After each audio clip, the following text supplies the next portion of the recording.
목요일 정봉주의 품격시대 두 번째 주제에 들어갑니다. 매주 목요일마다 TBS 의뢰로 여론조사 전문기관인 리얼미터가 국정 지지율과 주요 현안에 대한 여론 동향을 알려주는 시간을 마련하고 있죠. 관련해서 전문가 두 분 모시고 이야기 나눠보도록 하겠습니다. 박시영 윈지코리아 컨설팅 부대표 자리하셨습니다. 안녕하세요. 반갑습니다. 박시영입니다. 이택수 리얼미터 대표 자리하셨습니다. 안녕하세요. 네, 안녕하세요. 이택수입니다. 시청자 여러분도 샵 5400으로 다양한 의견 문자 보내주시기 바랍니다. 페이스북 라이브로도 시청하실 수 있습니다. 네. 항상 그 정봉주 의원님이 두 분 모시면 아재 개그를 하셔서 저도 무슨 개그를 준비해야 되나 이렇게 생각을 했는데 이 박시영 그 부대표님께서 아재 개그를 너무 싫어하셔서 제가 그냥 넘어가도록 하겠습니다. 고맙습니다. 네, 오늘 아침에 보니까 그 포털에도 이 낙태죄와 관련된 여론조사가 굉장히 뜨거워서 메인에 걸리기도 하고 그랬었는데요.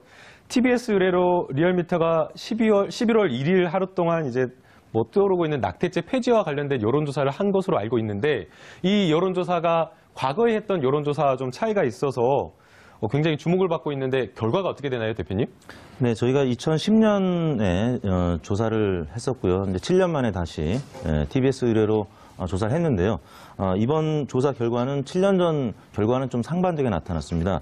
낙태죄에 대해서 폐지하자는 의견이 51.9%, 유지하자는 의견이 36.2%로 나타났습니다. 7년 전과 비교하면은 입장이 많이 바뀌었는데요.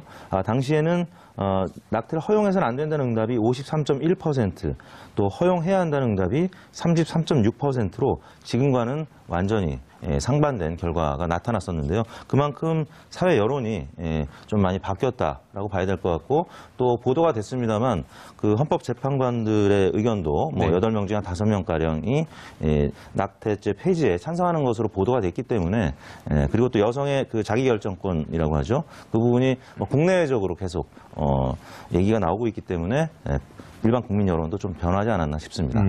5년 만에 이 낙태죄 폐지와 관련된 여론조사 동향이 이렇게 바뀌었다라고 하는 것은 좀 굉장히 의미가 큰 것 같은데요. 조금 여론조사를 세부적으로 들어가서 뭐 지역별이나 나이별로도 차이가 있나요? 어떻게 됐나요? 일단 가장 큰 것은 아무래도 이 이슈가 여성들이 관심이 많은 이슈일 수밖에 없지 않습니까? 그렇죠. 그러다 보니까 남녀 간의 인식 차이가 굉장히 좀 크게 나타났습니다. 여성들은 폐지 의견이 59.9, 거의 60%죠. 유지 의견이 30%, 약 한 2배 차이로 폐지 의견이 높았고요. 반면에 남성층에서는 폐지 의견이 43.7, 유지 의견이 42.5로 팽팽하게 맞섰습니다. 비슷하네요. 그래서 남녀 간의 인식 차이는 좀 컸고, 성별로 보더라도 40대, 30대, 20대들 젊은 층들은 주로 폐지 의견이 높았고요. 50대에서도 근소하게 폐지 의견이 좀 높았지만 60대에서는 폐지보다는 유지 의견이 한 4%포인트 정도 높은 것으로 그렇게 조사가 됐습니다. 그래서 그리고 이제 이념 성향별로도 진보, 보수, 중도층 이념 성향 간에도 차이가 그렇게 크지 않았습니다. 다른 사안에 비해서. 그래서 이 사안은 남녀 간의 성별 인식 차이가 가장 두드러진 차이를 보였다. 이게 좀 특징적인 것 같습니다. 참 특이한 것 같은데요. 여론조사 결과 저희가 생각하면 사실은 이 낙태죄 폐지라는 게 그 이념적인 그런 어떤 문제로 인식을 하는 경우가 많아서 좀 기독교라든가 보수적인 곳에서는 이것을 폐지를 반대하고 또 진보적인 입장에서는 좀 찬성할 것이다라는 그런 생각이었는데 이게 이념 문제는 아닌가 봐요, 대표님? 그렇습니다. 저도 이 결과를 보고 좀 의외라고 생각을 했는데, 보수층은 이 반대 의견이 좀 나오지 않았을까 싶었는데, 진보층과 중도층, 보수층이 공이 50% 넘게 폐지 의견을 나타냈습니다. 결국에는 이 문제는 방금 박시영 부대표님 언급하셨던 것처럼 성별, 그리고 연령대별로 확연한 차이를 나타냈는데요.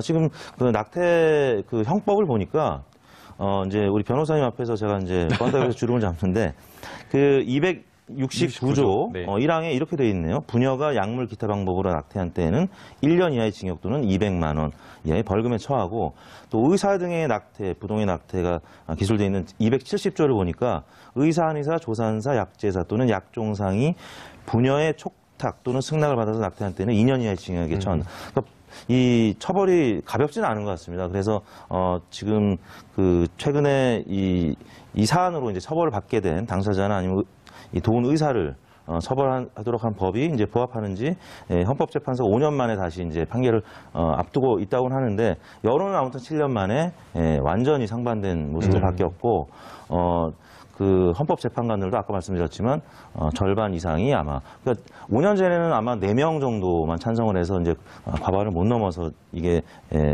그냥 지금까지 유지가 되고 있는 것 같은데 일단은 헌법재판관들과 여론은 많이 바뀐 것으로 나타나고 있습니다. 과거에 이게 호주제 폐지하고 흐름이 좀 비슷한 양상이 아닌가 싶어요.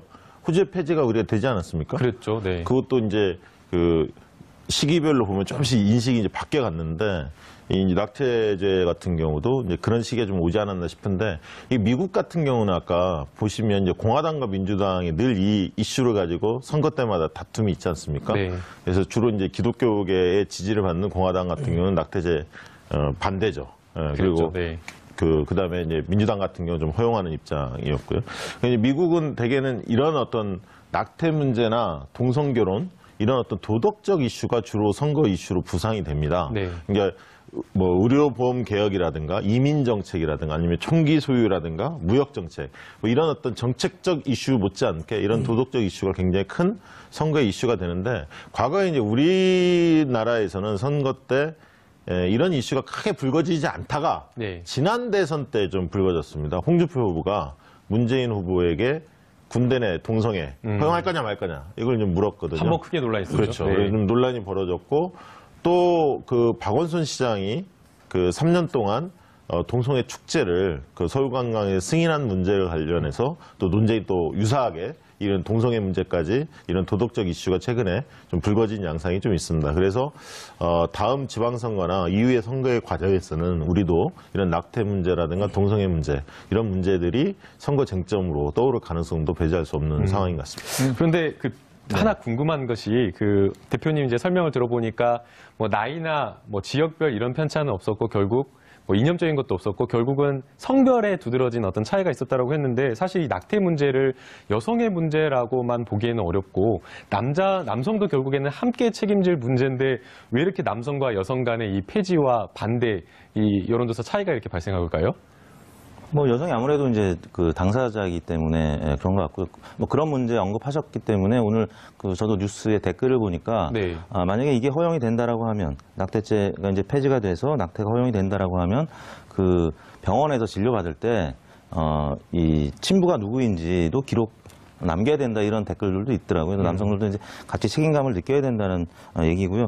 아무튼 지금 이 사안은 앞으로 또 펼쳐질 인사청문회, 그 헌재 소장 인사청문회가 있는데 그 헌재 소장 후보로 지명된 이진성 재판관도 과거에 이제 그 청문회할 때 이 부분에 있어서는 여성의 자기결정권이 중요하다는 입장을 한번 밝힌 바 있다라고 하더라고요. 그리고 김희수 현 이제 소장 대행도 지금 이 부분에 있어서는 폐지 쪽 의견이고 나머지 강일원, 안창호, 김창종 재판관이 또 여성의 자기결정권을 중요하게 생각하는 분이라서 5명의 이제 재판관이 폐지 쪽 의견이기 때문에 아마 그 유남석 그 후보자가 정식으로 임명이 되면 아마 내년 초에는 선고를 내려서 폐지가 되지 않을까 저는 조심스러운 전망이 나오고 있고 또 청와대에서 이제 그 23만 명이나 되는 분들이 이 폐지 청원 입장을 밝혔기 때문에 청와대가 이제 20만 명이 넘으면 또 입장을 이제 밝혀야 된다고 하더라고요. 그래서 이 부분이 앞으로 연말 또 내년 초까지 굉장히 뜨거운 공론이 될 것 같습니다. 저도 이게 청와대에서 어떤 입장을 낼지 되게 궁금하죠. 궁금합니다. 네. 왜냐하면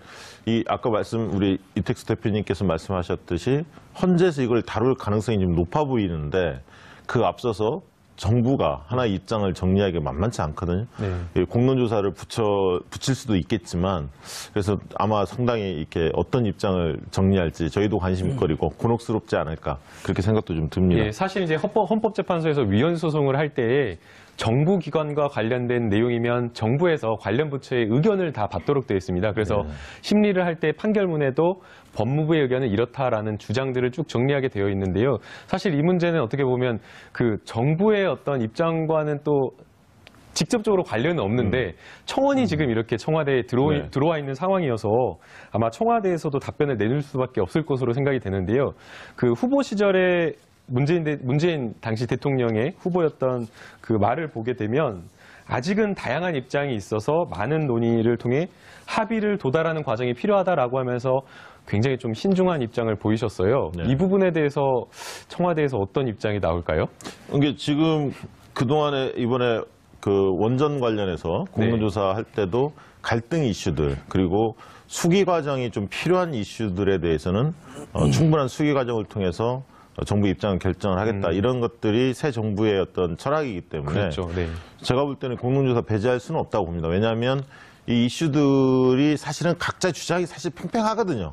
지금 이제 폐지 쪽으로 많이 흘렀기는 흘렀습니다만 그래서 이제 그렇게 할 수도 있지만 이제 공론조사라는 게 상당한 사회적 비용이 또 수반되기 때문에 쉽사리 또 결정하지 못할 가능성도 있고 어떻게 결론이 낼지 저도 좀 관심거리인데 흐름상 보면 오늘 이번에 그 리얼미터가 이 조사 결과를 발표한 게 굉장히 의미가 있고요. 네. 이런 부분들을 청와대도 상당히 뭐랄까요 판단에 중요한 어떤 잣대를 삼지 않을까 그런 생각도 좀 듭니다. 두 가지 선택지에서 뭐 하나를 선택할 것 같지는 않고요. 제가 볼 때는 네. 여론의 이제 입장이라든지 아니면 헌법 재판소의 판결을 존중하겠다 이 정도로 입장을 피력하지 않을까. 왜냐하면 그 51대 36이라는 편차가 있긴 했습니다만 어느 쪽을 또 손을 들어줌에 따라서 다른 쪽 지지자들한테는 또 대통령 국정수행 지도가 또 지지 철회 쪽으로 갈 수도 있기 때문에 굉장히 조심스러운 부분이거든요. 종교적인 부분도 있고 여러 가지 문제 있어서 조심스러운 부분이 있기 때문에 제가 봤을 때는 좀 조심스러운 입장을 표명하는 정도로 그 부분도 고민은 해볼 법한데요. 그 뭐라 그래야 되나요? 정치적인 민감도라 그래야 되나요? 네. 이 이슈에 대해서 만약 청와대가 반대나 찬성의 의견을 냈다라고 한다면 그에 따라서 뭐 정부나 아니면은 뭐 여당에 이렇게 정치적인 어떤 영향이 미칠 가능성도 있을까요? 정부로서는 네. 약간 곤혹스럽겠죠. 왜냐하면 지금은 주로 이제 적폐청산에 대한 어떤 의제를 가지고 개혁 드라이브를 좀 걸고 있는데 이런 갈등 이슈가 또 불거지면 의제들이 여러 가지가 이제 분산되기도 하고요. 또 현실적으로 보면 내년에 또 지방선거가 있기 때문에 이 입장을 명확하게 내기는 상당히 부담스러울 것 같고요. 근데 이게 내용을 좀 들여다보니까 이게 네. 이제 95년에 법이 개정이 됐더라고요. 20년이 벌써 지난 상황이라서 한 번쯤 시대적 변화에 맞게 이 부분들은 공론할 필요는 분명히 있어 보입니다. 실제 그 2년 이하의 징역과 200만 원 이하의 벌금으로 되어 있는데 실제 처벌되는 경우는 대부분 다 벌금이고요. 법원에서도 이제 판사님들이 판단을 할 때에 낙태에 이르게 되는 그 과정 속에서 여성들이 고민하는 그런 어떤 괴로움이나 어려움을 알기 때문에 벌금도 굉장히 좀 낮은 액수로 하고 있기 때문에 아마 사회적인 좀 변화는 필요할 것으로 보이는데요. 결국 이제 헌재의 입장, 헌재가 어떤 판결을 내릴까라는 그 부분이 조금 고민이 되는데 앞서 이제 대표님께서 말씀을 해주신 대로 헌재에서도 굉장히 조금 전향적으로 생각하는 재판관들이 많다 그랬는데 이번에 심리 결과는 대략 언제쯤 어떻게 나올 것으로 예측하시나요? 아까 말씀드렸던 것처럼 유남석 후보자가 이제 임명이 되면 이제 심리를 하게 된다는 것인데요. 아마 이제 내년 초쯤에는 선고가 내려질 가능성이 내년 초요? 높다고 이제 보도가 나오고 있습니다. 그래서 오늘 그 TBS 여론조사 결과가 7년 전에 비해서 많이 바뀐 이런 여론 동향을 아마 재판관들도 좀 참고하지 않겠습니까? 그래서 그런 부분 감안한다라고 하면 기존의 이제 재판관들의 입장과 결부해 봤을 때 폐지 쪽으로 가지 않을까라고 조심스럽게 전망이 되고 있습니다. 제가 봐도 이게 어쨌든 이 구인 체제가 돼야만이 이게 3분의 2 통과가 돼야 하니까 현실적으로 6분이 합헌 폐지 의견을 내야 이게 통과되는 거 아닙니까? 개정이 되는 거이기 네. 때문에 현실적으로 그 유남석 헌법재판관 임명이 이 부분이 좀 확정이 된 이후에 그렇다면 연말보다는 연초 정도가 가능성이 있지 않을까 그렇게 보여집니다. 또 하나 이제 짚어봐야 될 것이 사실 7년 만에 이렇게 그 찬성과 반대가 확연히 이렇게 드러날 정도로 변화를 했다라고 하는 것은 뭔가 이제 국민들 인식 변화에 영향을 미친 게 있었다라고 생각이 되는데요. 그 부분은 그 대표님께서는 어떻게 보고 계시나요? 네. 사실 이제 그 남성들의 책임과도 이제 결부가 되는 것인데 예전에 비해서 이제 결혼이라든지 재혼 이런 부분들이 이혼도 그렇고 많이 이제 빈도가 이제 많이 늘어났고 또 이제 예외가 인정이 되는 강간이라든지 근친상간에 대한 임신 또 임신 산모의 건강이 우려될 때 예외적으로 지금 임신 중絶수술은 허용이 되고 있는데 이런 사례가 과거에 비해서는 또 많이 보도가 되고 있고 이 부분은 이제 우리나라뿐만 아니라 외국에서도 많이 보도가 되고 있기 때문에 그런 부분이 더 과거에 비해서 국민들한테 좀 영향을 미치지 않았나 싶습니다. 저도 두 가지로 보는데 하나는 말씀하신 대로 좀 최근에 들어서 이 흉악범죄들이 굉장히 많아지지 않습니까? 네. 그러다 보니까 뭐 말씀하신 강간이라든가 이런 어떤 근친상간에 의한 범죄, 임신, 원하지 않는 임신이겠죠. 이제 그런 것들이 좀 빈번하기도 하고 질환성 임신들도 좀 나오고 있고요. 그 다음에 이제 뭐냐면 실제로 자료를 보니까 한 16만 건 정도가 실질적으로 그 낙태 연시수 건수가 한 해예요? 한 해에 그렇게 된다고 엄청나죠. 하는데 예. 실질적으로 자료에 의하면 70% 정도가 불법으로 낙태 시술을 하고 있다 이렇게 지금 알려지고 있거든요. 그런 부분들을 시민들이 알고 있죠. 사실은 공공연하게 예. 낙태가 이루어지고 있다는 걸 대부분 알고 있기 때문에 그럴 바에는 차제에 이걸 공론화를 올려서 논의를 해서 오히려 부작용이 있는 부분들은 좀 충분하게 수기해서 대책을 마련하는 쪽으로 그렇게 생각들이 좀 옮겨간 게 아닌가, 변화한 게 아닌가 그렇게 생각이 듭니다. 실제 그 부대표님께서는 그 청년 시절에 이런 고민 상담하는 뭐 후배나 선배 이야기 들으신 적 있었나요? 그럴 때는 그런 여유가 없었습니다. 저희 때는. 네. 아, 네. 그때는 그런 이유가 없어요. 요즘에 많을 것 같은데요? 이런 사안 발생하는 경우. 그리고 보니까 청원 내용이 단순히 낙태죄 폐지만 얘기하는 게 아니라 그 청와대 청원 내용을 보니까 자연유산을 유도하는 약이 있다면서요? 그거를 국내 합법화하자. 그렇게 요구를 하는 것 같습니다. 그래서 이제 여성의 자기결정권을 좀 존중해 줬으면 좋겠다. 그래서 이제 그 약이 119개국에서는 합법으로 그 인정을 받고 있는 모양이에요. 그래서 이제 여성계에서는 그런 걸 강력히 요구하는 것 같습니다. 남성들의 경우에는 이제 그 당사자가 아니어서 그런 부분도 있을 것 같고요. 또 저희 세대는 사실은 결혼해서 그 애를 낳는 과정. 근데 혼전에 애가 생기면은 네. 대부분 그때는 그냥 결혼을 했던 것 같습니다.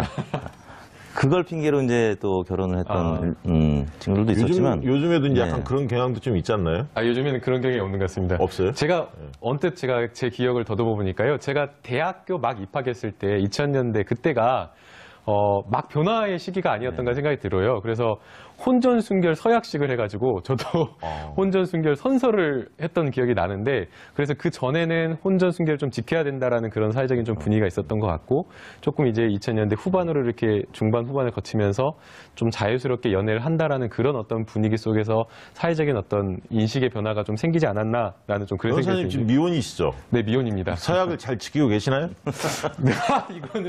이건 좀 사생활이어서 알겠습니다. 예, 제가 묵비권을 행사하겠습니다. 네, 알겠습니다. 네. 당시 저희 때는 그 피임 기구를 구매하는 것도 쉽지는 않았습니다. 뭐 그렇기 때문에 이제 뜻하지 않게 임신하는 경우가 덜어 있을 수 있었고 그러면 대부분 그냥 결혼을 했던 것 같아요. 지금처럼 뭐 낙태를 해야 되느냐 말아야 되느냐 고민을 하는 게 아니라 이건 이제 결혼을 해야 마느냐 뭐 이 고민을 더 먼저 했던 것 같습니다. 저한테도 그런 일이 생겼으면 빨리 결혼할 텐데 예, 얼른 다른 질문으로 넘어가도록 하겠습니다.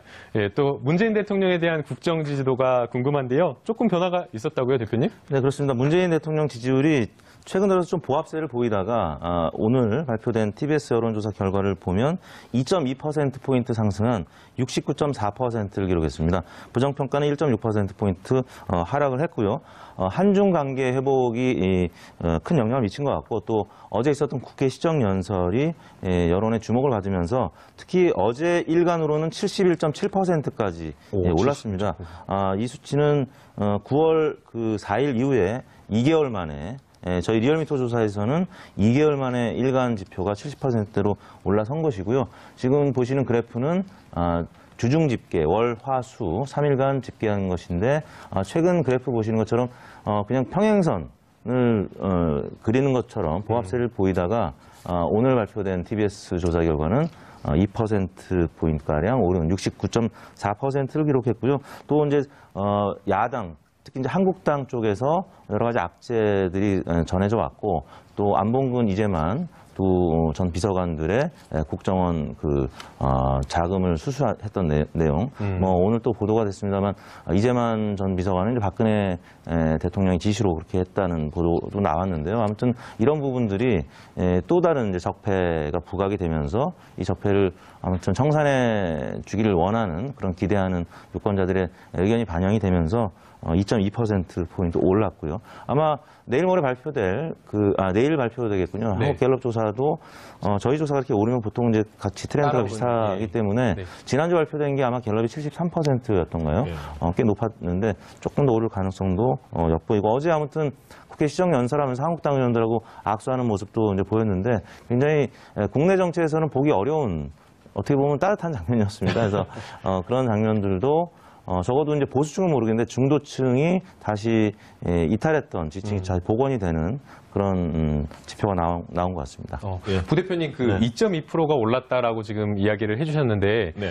지지율에서 2.2%가 올랐다. 이게 큰 의미가 있는 건가요? 어떻게 평가를 그러니까 저희가 이게 해야 되나요? 지금 뭐 네. 월 단위로 본다면 뭐 미미할 수도 있겠지만 이게 주 단위로 지금 분석하고 있거든요. 네. 그러니까 주 단위에서 한 2% 이상이 올랐다, 그러면 내렸다, 이러면 상당히 의미 있다라고 보여집니다. 그러니까 저는 이제 크게 보면 한 세 가지 정도로 원인을 보는데 네. 첫 번째는 이제 대북 대외 관계가 상당히 안정 국면에 약간 들었다. 그러니까 한중 관계가 좀 풀렸죠. 사드 문제 때문에 굉장히 경색 관계가 좀 경색돼 있지 않았습니까? 그리고 이제 북핵이나 미사일 실험이 최근에 좀 줄었죠. 예. 좀 소강 상태에 있죠. 예. 그러다 보니까 이제 점차적으로 보면 그리고 트럼프 또 방한하고 그래서 어쨌든 그 대외 관계가 좀 안정적인 어떤 관리 모드로 좀 들어가는 그런 게 하나가 있을 것 같고요. 두 번째는 이제 이택수 대표 말씀하셨듯이 국회 시정연설에 대한 호평이 있고 세 번째는 적폐청산에 대한 어떤 필요성이 다시 부각도 되고 또 반면에 야당이 지리멸렬하고 각 당에 다 내분 사태가 좀 있거든요. 주요 정당이. 이러다 보니까 대통령이 좀 더 부각되지 않았나 그런 생각이 듭니다. 사실 이제 야당에서는 청와대 뭐 문재인 대통령의 지지율이라고 하는 것은 빠지기 마련이다라고 이야기를 하면서 언젠가는 이제 지지율 빠질 거다 이런 이야기 많았었는데 과거에 그 이명박 전 대통령과 박근혜 전 대통령과의 비슷한 시기의 지지율과 비교했을 때는 어떤 정도의 차이가 있는 건가요? 뭐 이미 이제 이명박 전 대통령 같은 경우는 예. 집권 그 첫 해에 미국산 쇠고기 파동이 있었기 때문에 지지율이 뭐 굉장히 안 좋았었죠. 폭락했었죠. 예, 폭락했었고 박근혜 전 대통령 같은 경우는 집권 초기에는 뭐 50%, 뭐 60% 이렇게 기록했던 적도 있는데 아마 그 이맘때쯤 한 50%대가 아니었나 싶습니다. 그거 비교하면 지금 뭐 70% 안팎은 굉장히 높은, 그러니까 한국당이나 뭐 바른정당이나 국민의당에서는 믿겨지지가 않기 때문에 여론조사가 뭐 최근 들어서 샤이 보수가 너무 많아서 응답 안 해주는 건 아니냐라고 할 정도로 격차가 과거 대통령에 비해서는 크고 또 굉장히 오래 안정적으로 지금 유지가 되고 있다는 점이죠. 그만큼 노무현 전 대통령 을 지켜주지 못했다라는 어떤 그 유권자들의 부채의식이 남아있는 상태에서 노무현 전 대통령의 지지율을 가장 많이 유산으로 받은 문재인 대통령에게는 그 또 많은 그 언론들이 진보 언론조차도 과거에 네. 너무 노무현 전 대통령한테 좀 비판을 했던 모습 기억하고 있기 때문에 계속적인 그 국정 동력의 힘이 이른바 이제 팬덤 현상까지 생기면서 국민들이 만들어주지 않으면 적폐 청산이 좀 어렵지 않겠느냐라고 해서 예전에는 선거하고 나서 좀 정치에 관심도가 좀 떨어졌는데 지금은 뭐 여론조사에도 계속 적극적으로 응해주고 있고 뭐 댓글도 그렇고 굉장히 적극적으로 지지자들이 여전히 뭉쳐있다. 관심도 높다라고 할 수 있을 것 같습니다. 이 역대 대통령 중에서 지지도를 그 임기 초반에 고공행진했던 게 YS였습니다. 네. YS가 약 70% 지지율을 한 6개월 정도 끌고 갔거든요. 그런 추세와 거의 좀 비슷한 거죠. 그러니까 5월 달에 임기를 시작했기 때문에 이 추세가 만약 연말까지 지속이 된다면 이제 YS 이후에 이제 최초로 YS를 돌파하는, YS는 한 6개월 정도 한 다음에 빠지기 시작했습니다. 네. 실질적으로는. 그래서 이제 상당히 높다. 그리고 이번에 보면 대통령의 이제 자세나 이런 부분들, 소통하는 노력, 이런 것들, 공감하는 노력, 이런 것들에 대한 칭찬이 많았는데 네. 야당을 어떻게 요리할 줄 아는 이런 노련미도 상당히 돋보였어요. 이번에 시정연설 보니까 네. 이 플랜카드 딱 들고 있는데 그 사이를 쫙 걸어가면서 악수하지 않습니까? 네. 그러니까 플랜카드 현수막 들고 있다가 악수 안 할 수 없게 멋쩍게 만들고 네. 어떻게 보면 야당 의원들을 약간 옹졸하게 만들까요? 그러니까 점잖게 대우를 하면서도 상대가 좀 머쓱하게 옹졸하게 이렇게 보이도록 만드는 모습들을 보니까 야당을 요리할 줄 아는 그런 노련미까지 요즘 보이시는 거 아닌가 그런 생각도 듭니다. 자유한국당 의원들 입장에서는 너무나 당황했을 것 같다는 생각이 들고요. 또 한편으로는 왜 우리는 저런 대통령이 없나 그런 생각도 많이 하셨을 것 같은데 실제 이제 어제 그 시정연설 연설의 내용도 굉장히 의미가 있었지만 그 대통령이 보여줬던 그 협치의 모습을 보였다라는 점에서 국민들이 되게 많이 감동했다라고 생각이 되는데 그 대표님께서도 아까 말씀을 해주셨지만 어제 그런 모습도 여론조사에 영향을 미쳤다라고 말씀을 해주셨는데 네. 근데 어제 여론조사가 그 어제 시정연설이 오후 늦게 있어가지고 네. 실제 여론조사에 이게 크게 반영이 된 건가요? 어제 여론조사에 이제 많이 반영되지는 못했겠죠. 네, 저희가 그럴 것 이제 같은 생각인데. 투데이 롤링이라고 이틀간 조사를 해서 일간 집계를 내고 있기 때문에 어제 일간 조사 아까 70% 넘었다고 했는데 대략 어제 조사 1000명 중에는 절반만 반영이 된 거고요. 네. 아마 이제 오늘 조사도 또 저희가 지금 진행하고 있는데 오늘 조사를 보면 그 영향이 좀 반영이 될 것 같은데 일단 그 한중 관계가 이제 호전이 되고 있는 모습 그 부분이 더 많이 반영이 된 것 같고요. 이제 물론 그 홍종학 장관 후보자라든지 네. 또 유남석 헌재 후보자, 이진성 헌재 그 소장 후보자 인사청문회가 이제 앞으로 예정이 돼 있는데 문재인 대통령의 지지율을 계속 좀 그 어렵게 했던 부분은 바로 안보 문제하고요. 그다음에 원전 문제, 그다음이 바로 인사 문제였는데 인사 문제가 지금 그 말씀드린 세 분의 청문회 과정이 남아 있습니다. 인사 청문회는 역대 대통령 모두가 다 어려운 그 시기였었고요. 지지율이 떨어질 수밖에 없는 과정이거든요.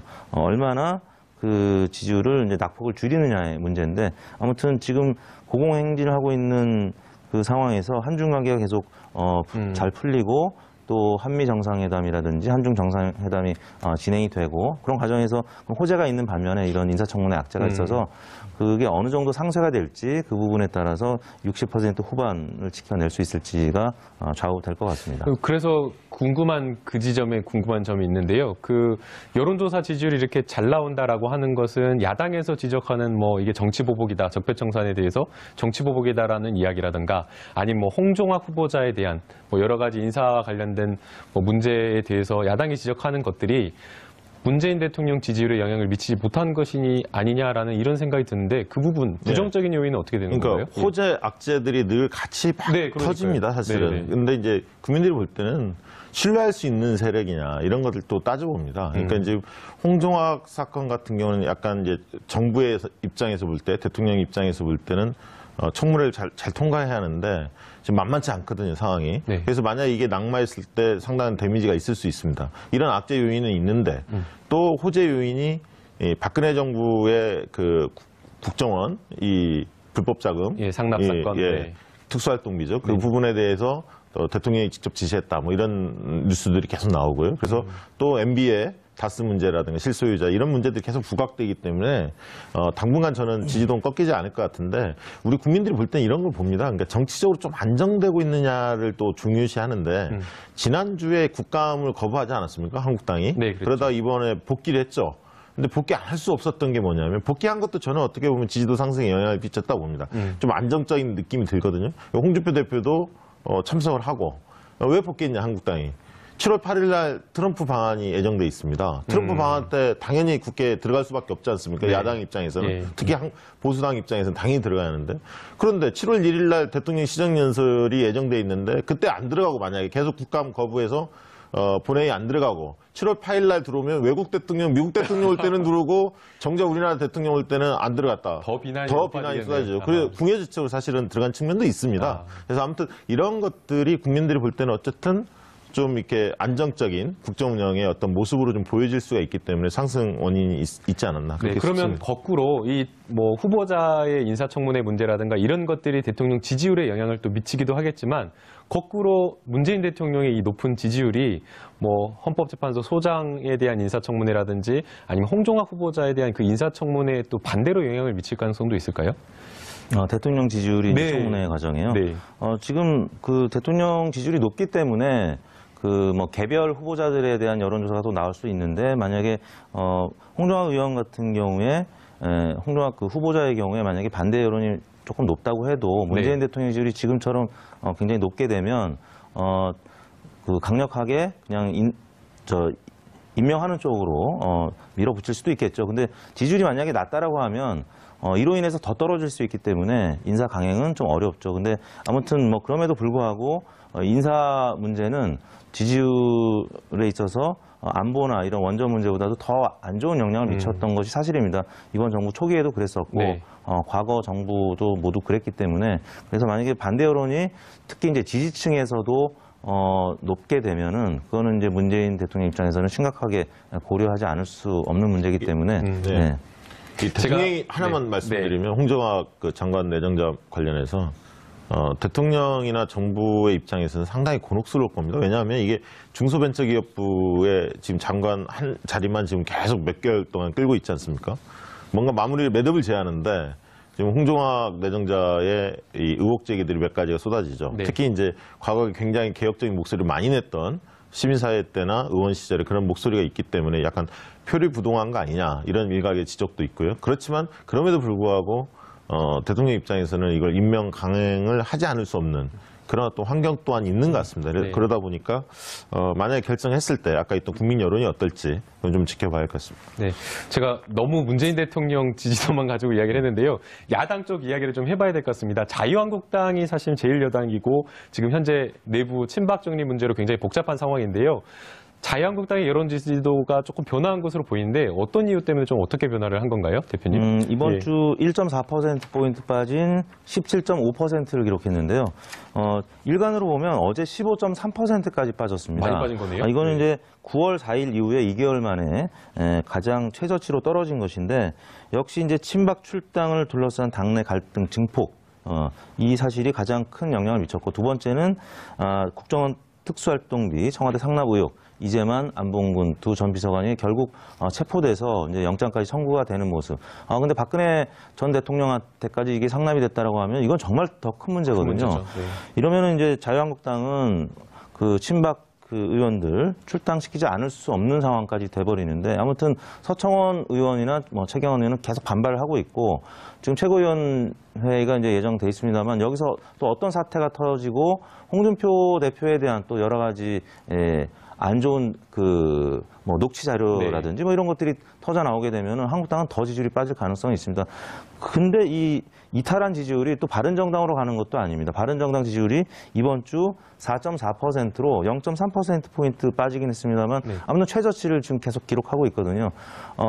김무성 대표 등 지금 탈당파들이 조만간 탈당을 해서 원내 교섭단체가 깨질 가능성이 지금 높아 보이기 때문에 바른정당 지지율도 빠지고 있고요. 그러다 보니까 오히려 이제 국민의당이라든지 또 민주당 지지율이 오르고 있고 또 나머지는 그냥 무당파층으로 간단 말이에요. 그래서 보수가 굉장히 큰 위기에 지금 봉착해 있는 상황이라고 할 수 있겠습니다. 지금 위기 상황이어서 지금 홍준표 대표와 서청원 의원이 싸움을 잠깐 중단한 것일까요? 서로 뭐 약점이 있는 거 아닙니까? 네. 그러다 보니까 이게 불거졌을 때 예. 서로 다 치명상을 입을 가능성이 있기 때문에 좀 확전은 자제하고 있지만 그러나 이건 일순간 지금 봉합이고요. 내일부터 당장 이제 또 불거질 수밖에 없죠. 왜냐하면 내일 박근혜 대통령 출당 문제를 결정을 해야 하기 때문에 네. 어쨌든 홍준표 대표의 입장에서는 밀어붙일 겁니다. 왜냐하면 만약에 거기에서 자기 관철을 해내지 못한다면 식물 대표로 전락하는 거고 본인의 정치적 미래도 끝난다 이렇게 보기 때문에 강행하리라 보고 그렇지만 이제 재선 그룹이나 이런 어떤 친박 의원들의 반발이 만만치 않아서 상당기한 이제 내용 사태로 빠질 가능성이 있죠. 그렇게 되다 보면 지금 사실 그 리얼미터에서 조사하는 것들은 정치 고위 관여층들이 상대적으로 응답을 많이 하는 ARS를 중심으로 전화 면접이 결합된 방식이기 때문에 네. 그 예를 들면 정치 고위 관여층이 상당히 있는 보수층의 응답이 좀 많이 잡히는 경향이 있는데 상대적으로 이제 저관여층들이 응답을 많이 하는 전화조사 같은 경우는 자유한국당 지지도가 10% 초반대에 머물고 있거든요. 근데 만약에 이게 내용 사태가 심각해지면 한 자릿수로 다시 추락할 수도 있는 겁니다. 그리고 박근혜 대통령 또 출당하면 좋다고 환영하는 분들이 있지만 그렇다고 그분들이 자유한국당 지지자로 옮겨갈 가능성은 별로 없고 친박 성향이 강한 지지층 일부는 또 빠져나갈 가능성이 있거든요. 플러스는 없고 마이너스만 있을 수는 있습니다. 어떤 결정을 하더라도 네, 그렇습니다. 왜냐하면 마이너스다. 예. 그 자체가 완결점이 아니라 그거로부터 시작해서 당은 어떻게 혁신하느냐에 따라서 지지율이 올라가는 거지 그 자체 하나 이벤트에 성공했다 해서 외부에서 관망했던 사람들이 한국당을 지지하느냐 단기간에 그럴 가능성은 그렇게 많지 않아 보인다. 저는 그렇게 봅니다. 거기서 또 하나 궁금한 점이요, 대표님. 아까 대표님께서 말씀해 주신 대로 자유한국당 지지율이 빠졌다라고 했는데 이게 바른정당으로 가지 않았어요? 이거는 왜 그런 건가요? 바른정당 뭐 보수를 혁신하겠다라고 하면서 나왔는데 바른정당의 예. 이제 상당수 의원들이 또 한국당으로 돌아갈 이제 가능성이 이제 커졌고 이게 뭐 많이 보도가 됐죠. 최전방에는 아무튼 김무성 대표를 위시해서 많은 의원들이 있는데 많은 유권자들이 김무성 대표라든지 또 김무성 대표랑 이제 뜻을 같이 하는 의원들이 바른정당 의원인지 자유한국당 의원인지 지금은 사실 구분하기가 좀 어려울 겁니다. 그만큼 개혁적인 색채가 많이 옅어졌고 바른정당에서는 유승민 그 의원을 제외하고는 사실 어느 분이 또 개혁적인 보수의 색채를 갖고 있는지 많은 유권자들은 이전에 많이 잊었단 말이죠. 뭐 그런 차원에서 바른정당으로도 지지율이 지금 이동하지 못하고 있고 무당파층으로 이제 가고 있는데 보수가 지금 조금 살아나하다가 지금 다시 어떻게 보면 괴멸 직전까지 지금 가고 있거든요. 네. 이게 이제 그 국정원 뭐 댓글 또 이런 그 특수활동비 문제 이런 부분이 나오고 박근혜 전 대통령 계속 그 수입고 재판받는 모습이 계속 이어지고 있고 이러다 보니까 보수층이 사실은 여론조사에 응답할 의욕조차도 못 느끼는 뭐 그런 상황이라고 할 수 있겠는데요. 뭐 그런 과정에서 민주당의 지지율은 계속 강세를 나타내고 있고 개혁 드라이브는 걸리고 있고 그래서 지금 뭐 보수 중도 또 진보 이념층을 보면은 보수층이 굉장히 많이 위축돼 있습니다. 보수라고 응답을 한 사람들이 과거에 비해서 많이 줄어 있는 모습을 보면은 결국에는 이제 지방선거를 두고 일단은 한번 합쳐보자라는 네. 이제 그런 취지에서 지금 이루어지고 있는데 단기적으로는 지지율이 상승하기는커녕 오히려 지금 하락하는 모습을 나타내고 있어서 지금 굉장히 어려운 상황이라고 볼 수 있겠습니다. 어려운 상황인 것 같은데 국민의당도 한번 짚어봐야 될 것 같은데요. 국민의당은 최저치를 기록했다가 약간씩 상승하는 듯한 그런 지지율을 보이는 것 같은데 어떻게 국민의당 지지율은 좀 해석을 해야 지금 될까요? 보니까 네. 저기 5.9에서 6.6으로 그럼 많이 0.7%포인트 정도 올랐는데 많이 오른 거죠? 많이 올랐다고 보기는 어렵습니다. 사실 정말요? 오차범위라는 게 있기 때문에. 그래도 여론조사. 희망은 있는 거 아닌가요? 글쎄요. 네. 저는 뭐 국민의당 문제는 어쨌든 당에서 좀 시끌시끌했던 것들이 좀 봉합된 측면이 있습니다. 조용해졌죠. 네. 거기도 국민의당과 바른정당 연대 통합 문제 가지고 상당히 불거졌다가 최근에 좀 잠잠해지니까 약간 좀 지지율이 상승한 것 같고요. 아까 이제 바른정당 얘기를 하나 짧게 더 드리면 네.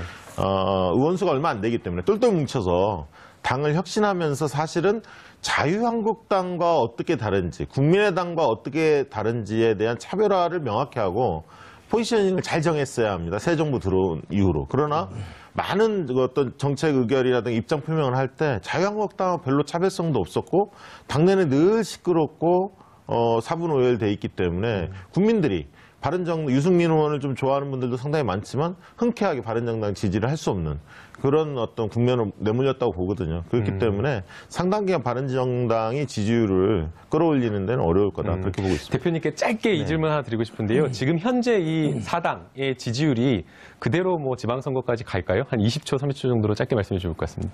지금 네. 뭐 특히 보수 진영이라고 할 수 있는 한국당, 바른정당 지지율이 뭐 급격하게 오를 가능성은 커 보이진 않고요. 네. 또 국민의당이 그걸 수혜를 해야 되는데 국민의당도 여의치 않은 상황이기 때문에 지방선거를 이제 다가갈수록 뭐 지지율이 좀 줄어들긴 하겠습니다만 연말까지는 적어도 뭐 이 상태가 계속 유지가 되지 않을까. 근데 지방선거가 임박하면 또 보역보도가 확실해지기 때문에 지지율이 또 좁혀질 가능성은 충분히 있다고 봅니다. 네, 알겠습니다. 현명한 시민을 위한 고품격 토크쇼 정봉주의 품격시대 오늘 순서는 여기까지입니다. 저는 다음 주 준비된 패널로 또 찾아뵙겠습니다. 정말 감사합니다. 목요일 정봉주의 품격시대 두 번째 주제에 들어갑니다. 매주 목요일마다 TBS 의뢰로 여론조사 전문기관인 리얼미터가 국정 지지율과 주요 현안에 대한 여론 동향을 알려주는 시간을 마련하고 있죠. 관련해서 전문가 두 분 모시고 이야기 나눠보도록 하겠습니다. 박시영 윈지코리아 컨설팅 부대표 자리하셨습니다. 안녕하세요. 반갑습니다. 박시영입니다. 이택수 리얼미터 대표 자리하셨습니다. 안녕하세요. 네, 안녕하세요. 이택수입니다. 시청자 여러분도 샵 5400으로 다양한 의견 문자 보내주시기 바랍니다. 페이스북 라이브로도 시청하실 수 있습니다. 네. 항상 그 정봉주 의원님이 두 분 모시면 예. 아재 개그를 하셔서 저도 무슨 개그를 준비해야 되나 이렇게 생각을 했는데 이 박시영 그 부대표님께서 예. 아재 개그를 너무 싫어하셔서 제가 그냥 넘어가도록 하겠습니다. 고맙습니다. 네, 오늘 아침에 보니까 네. 그 포털에도 이 낙태죄와 관련된 여론조사가 굉장히 뜨거워서 메인에 걸리기도 하고 그랬었는데요. TBS 의뢰로 리얼미터가 11월 1일 하루 동안 이제 떠오르고 있는 낙태죄 폐지와 관련된 여론조사를 한 것으로 알고 있는데 이 여론조사가 과거에 했던 여론조사와 좀 차이가 있어서 굉장히 주목을 받고 있는데 결과가 어떻게 되나요, 대표님? 네, 저희가 2010년에 조사를 했었고요. 이제 7년 만에 다시 TBS 의뢰로 조사를 했는데요. 이번 조사 결과는 7년 전 결과는 좀 상반되게 나타났습니다. 낙태죄에 대해서 폐지하자는 의견이 51.9%, 유지하자는 의견이 36.2%로 나타났습니다. 7년 전과 비교하면은 입장이 많이 바뀌었는데요.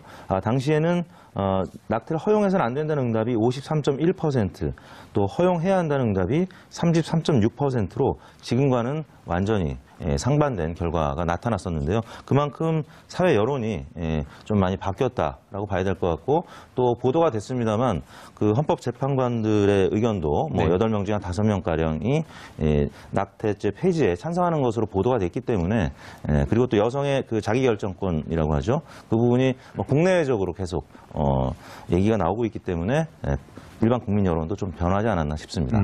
5년 만에 이 낙태죄 폐지와 관련된 여론조사 동향이 이렇게 바뀌었다라고 하는 것은 좀 굉장히 의미가 큰 것 같은데요. 조금 여론조사를 세부적으로 들어가서 뭐 지역별이나 나이별로도 차이가 네. 있나요? 어떻게 됐나요? 일단 대표님? 가장 큰 것은 아무래도 네. 이 이슈가 여성들이 관심이 많은 이슈일 수밖에 없지 않습니까? 그렇죠. 그러다 보니까 네. 남녀 간의 인식 차이가 굉장히 좀 크게 나타났습니다.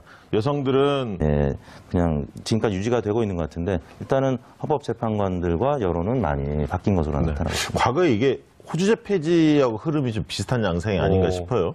호주제 폐지가 우리가 되지 않았습니까? 그랬죠. 네. 그것도 이제 그 시기별로 보면 조금씩 인식이 이제 바뀌어 갔는데, 이 낙태죄 같은 경우도 이제 그런 시기에 좀 오지 않았나 싶은데, 이 미국 같은 경우는 아까 보시면 이제 공화당과 민주당이 늘 이 이슈를 가지고 선거 때마다 다툼이 있지 않습니까? 네. 그래서 주로 이제 기독교계의 지지를 받는 공화당 같은 경우는 낙태죄 반대죠. 그리고 네. 그다음에 이제 민주당 같은 경우는 좀 허용하는 입장이었고요. 그러니까 미국은 대개는 이런 어떤 낙태 문제나 동성결혼 이런 어떤 도덕적 이슈가 주로 선거 이슈로 부상이 됩니다. 네. 그러니까 뭐 의료보험 개혁이라든가 이민 정책이라든가 아니면 총기 소유라든가 무역 정책 뭐 이런 어떤 정책적 이슈 못지않게 이런 도덕적 이슈가 굉장히 큰 선거의 이슈가 되는데, 과거에 이제 우리나라에서는 선거 때 이런 이슈가 크게 불거지지 않다가 네. 지난 대선 때 좀 불거졌습니다. 홍준표 후보가 문재인 후보에게 군대 내 동성애 허용할 거냐 말 거냐 이걸 좀 물었거든요. 한번 크게 논란이 있었죠. 그렇죠. 네. 좀 논란이 벌어졌고, 또 그 박원순 시장이 그 3년 동안 동성애 축제를 그 서울관광에 승인한 문제를 관련해서 또 논쟁이 또 유사하게 이런 동성애 문제까지 이런 도덕적 이슈가 최근에 좀 불거진 양상이 좀 있습니다. 그래서 다음 지방선거나 이후의 선거의 과정에서는 우리도 이런 낙태 문제라든가 동성애 문제 이런 문제들이 선거 쟁점으로 떠오를 가능성도 배제할 수 없는 상황인 것 같습니다. 그런데 하나 궁금한 것이 대표님 이제 설명을 들어보니까 뭐 나이나 뭐 지역별 이런 편차는 없었고 결국 뭐 이념적인 것도 없었고 결국은 성별에 두드러진 어떤 차이가 있었다라고 했는데, 사실 이 낙태 문제를 여성의 문제라고만 보기에는 어렵고 남성도 결국에는 함께 책임질 문제인데 왜 이렇게 남성과 여성 간의 이 폐지와 반대 이 여론조사 차이가 이렇게 발생할까요? 뭐 여성이 아무래도 이제 그 당사자이기 때문에 그런 것 같고요. 뭐 그런 문제 언급하셨기 때문에 오늘 저도 뉴스에 댓글을 보니까 네. 만약에 이게 허용이 된다라고 하면, 낙태죄가 이제 폐지가 돼서 낙태가 허용이 된다라고 하면 그 병원에서 진료받을 때 이 친부가 누구인지도 기록 남겨야 된다 이런 댓글들도 있더라고요. 남성들도 이제 같이 책임감을 느껴야 된다는 얘기고요. 아무튼 지금 이 사안은 앞으로 또 펼쳐질 인사청문회, 그 헌재 소장 인사청문회가 있는데 폐지 의견이 59.9, 거의 60%죠. 유지 의견이 30%, 약 한 2배 차이로 폐지 의견이 높았고요. 반면에 남성층에서는 폐지 의견이 43.7, 유지 의견이 42.5로 팽팽하게 맞섰습니다. 비슷하네요. 예. 그래서 남녀 간의 인식 차이는 좀 컸고 성별로 보더라도 40대, 30대, 20대들 젊은 층들은 주로 폐지 의견이 높았고요. 50대에서도 근소하게 폐지 의견이 좀 높았지만 60대에서는 폐지보다는 유지 의견이 한 4%포인트 정도 높은 것으로 그렇게 조사가 됐습니다. 그래서 그리고 이제 이념 성향별로도 진보, 보수, 중도층 이념 성향 간에도 차이가 그렇게 크질 않았습니다. 다른 사안에 비해서. 그래서 이 사안은 남녀 간의 성별 인식 차이가 가장 두드러진 차이를 보였다. 이게 좀 특징적인 것 같습니다. 참 특이한 것 같은데요. 여론조사 결과 저희가 생각하면 사실은 이 낙태죄 폐지라는 게 그 이념적인 그런 어떤 문제로 인식을 하는 경우가 많아서 좀 기독교라든가 보수적인 곳에서는 이것을 폐지를 반대하고 또 진보적인 입장에서는 좀 찬성할 것이다라는 그런 생각이었는데 이게 이념 문제는 아닌가 봐요, 대표님? 그렇습니다. 저도 이 결과를 보고 좀 의외라고 생각을 했는데 보수층은 이 반대 의견이 좀 나오지 않았을까 싶었는데 진보층과 중도층, 보수층이 공이 50% 넘게 폐지 의견을 나타냈습니다. 결국에는 이 문제는 방금 박지원 부대표님 언급하셨던 것처럼 성별, 그리고 연령대별로 확연한 차이를 나타냈는데요. 지금 그 낙태 그 형법을 보니까 이제 우리 변호사님 앞에서 제가 이제 번다에서 주름을 잡는데 그 269조 네. 1항에 이렇게 되어 있네요. 부녀가 약물 기타 방법으로 낙태한 때에는 1년 이하의 징역 또는 200만 원 이하의 벌금에 처하고 또 의사 등의 낙태, 부동의 낙태가 기술되어 있는 270조를 보니까 의사, 한의사, 조산사, 약제사 또는 약종상이 부녀의 촉탁 또는 승낙을 받아서 낙태한 때는 2년 이하의 징역에 처한다. 그러니까 이 처벌이 가볍지는 않은 것 같습니다. 그래서 지금 그 최근에 이 사안으로 이제 처벌을 받게 된 당사자나 아니면 이 도운 의사를 처벌하도록 한 법이 이제 부합하는지 헌법재판소가 5년 만에 다시 이제 판결을 앞두고 있다고는 하는데 여론은 아무튼 7년 만에 완전히 상반된 모습으로 바뀌었고 그 헌법재판관들도 아까 말씀드렸지만 절반 이상이 아마 그러니까 5년 전에는 아마 4명 정도만 찬성을 해서 이제 과반을 못 넘어서 이게 그 헌재 소장 후보로 지명된 이진성 재판관도 과거에 이제 그 청문회할 때 이 부분에 있어서는 여성의 자기 결정권이 중요하다는 입장을 한번 밝힌 바 있다라고 하더라고요. 그리고 김희수 현 이제 소장 대행도 지금 이 부분에 있어서는 폐지 쪽 의견이고 나머지 강일원, 안창호, 김창종 재판관이 또 여성의 자기결정권을 중요하게 생각하는 분이라서 5명의 이제 재판관이 폐지 쪽 의견이기 때문에 아마 그 유남석 그 후보자가 정식으로 임명이 되면 아마 내년 초에는 선고를 내려서 폐지가 되지 않을까 이런 조심스러운 전망이 나오고 있고 또 청와대에서 이제 그 23만 명이나 되는 분들이 이 폐지 청원 입장을 밝혔기 때문에 청와대가 이제 20만 명이 넘으면 또 입장을 이제 밝혀야 된다고 하더라고요. 그래서 이 부분이 앞으로 연말 또 내년 초까지 굉장히 뜨거운 공론이 될 것 같습니다. 저도 이게 청와대에서 어떤 입장을 낼지 되게 궁금하죠. 예, 궁금합니다. 네. 왜냐하면 이 아까 우리 이택수 대표님께서 말씀하셨듯이 헌재에서 이걸 다룰 가능성이 좀 높아 보이는데 그 앞서서 정부가 하나의 입장을 정리하기가 만만치 않거든요. 네. 공론조사를 붙일 수도 있겠지만 그래서 아마 상당히 이렇게 어떤 입장을 정리할지 저희도 관심거리고 곤혹스럽지 않을까 그렇게 생각도 좀 듭니다. 예, 사실 이제 헌법재판소에서 위헌 소송을 할 때에 정부 기관과 관련된 내용이면 정부에서 관련 부처의 의견을 다 받도록 되어 있습니다. 그래서 심리를 할 때 판결문에도 법무부의 의견은 이렇다라는 주장들을 쭉 정리하게 되어 있는데요. 사실 이 문제는 어떻게 보면 그 정부의 어떤 입장과는 또 직접적으로 관련은 없는데 청원이 지금 이렇게 청와대에 들어와 있는 상황이어서 아마 청와대에서도 답변을 내놓을 수밖에 없을 것으로 생각이 되는데요. 그 후보 시절에 문재인 당시 대통령의 후보였던 그 말을 보게 되면 아직은 다양한 입장이 있어서 많은 논의를 통해 합의를 도달하는 과정이 필요하다라고 하면서 굉장히 좀 신중한 입장을 보이셨어요. 네. 이 부분에 대해서 청와대에서 어떤 입장이 나올까요? 이게 지금 그동안에 이번에 그 원전 관련해서 공론조사 할 때도 갈등 이슈들 그리고 수기 과정이 좀 필요한 이슈들에 대해서는 충분한 수기 과정을 통해서 정부 입장을 결정을 하겠다. 이런 것들이 새 정부의 어떤 철학이기 때문에 그렇죠. 네. 제가 볼 때는 공론조사 배제할 수는 없다고 봅니다. 왜냐하면 이 이슈들이 사실은 각자 주장이 사실 팽팽하거든요. 지금 이제 폐지 쪽으로 많이 흘렀기는 흘렀습니다만 그래서 이제 그렇게 할 수도 있지만 이제 공론조사라는 게 상당한 사회적 비용이 또 수반되기 때문에 쉽사리 또 결정하지 못할 가능성도 있고 어떻게 결론이 낼지 저도 좀 관심거리인데 흐름상 보면 오늘 이번에 그 리얼미터가 이 조사 결과를 발표한 게 굉장히 의미가 있고요. 네. 이런 부분들을 청와대도 상당히 뭐랄까요 판단에 중요한 어떤 잣대를 삼지 않을까 그런 생각도 좀 듭니다. 두 가지 선택지에서 뭐 하나를 선택할 것 같지는 않고요. 제가 볼 때는 네. 여론의 이제 입장이라든지 아니면 헌법재판소의 판결을 존중하겠다 이 정도로 입장을 피력하지 않을까. 왜냐하면 그 51대 36이라는 편차가 있긴 했습니다만 어느 쪽을 또 손을 들어줌에 따라서 다른 쪽 지지자들한테는 또 대통령 국정수행 지도가 또 지지 철회 쪽으로 갈 수도 있기 때문에 굉장히 조심스러운 부분이거든요.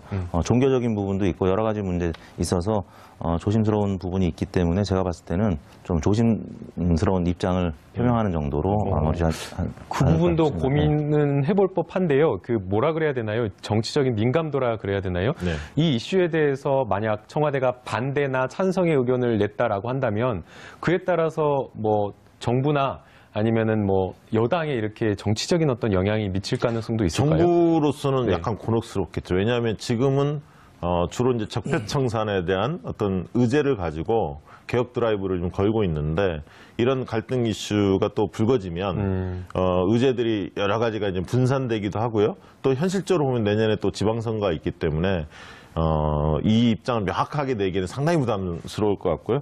근데 이게 내용을 좀 들여다보니까 이게 네. 이제 95년에 법이 개정이 됐더라고요. 20년이 벌써 지난 상황이라서 한 번쯤 시대적 변화에 맞게 이 부분들은 공론할 필요는 분명히 있어 보입니다. 실제 그 2년 이하의 징역과 200만 원 이하의 벌금으로 되어 있는데 실제 처벌되는 경우는 대부분 다 벌금이고요. 법원에서도 이제 판사님들이 판단을 할 때에 낙태에 이르게 되는 그 과정 속에서 여성들이 고민하는 그런 어떤 괴로움이나 어려움을 알기 때문에 벌금도 굉장히 좀 낮은 액수로 하고 있기 때문에 아마 사회적인 좀 변화는 필요할 것으로 보이는데요. 결국 이제 헌재의 입장, 헌재가 어떤 판결을 내릴까라는 그 부분이 조금 고민이 되는데 앞서 이제 대표님께서 말씀을 해주신 대로 헌재에서도 굉장히 조금 전향적으로 생각하는 재판관들이 많다 그랬는데 이번에 심리 결과는 대략 언제쯤 어떻게 나올 것으로 예측하시나요? 아까 말씀드렸던 것처럼 유남석 후보자가 이제 임명이 되면 이제 심리를 하게 된다는 것인데요.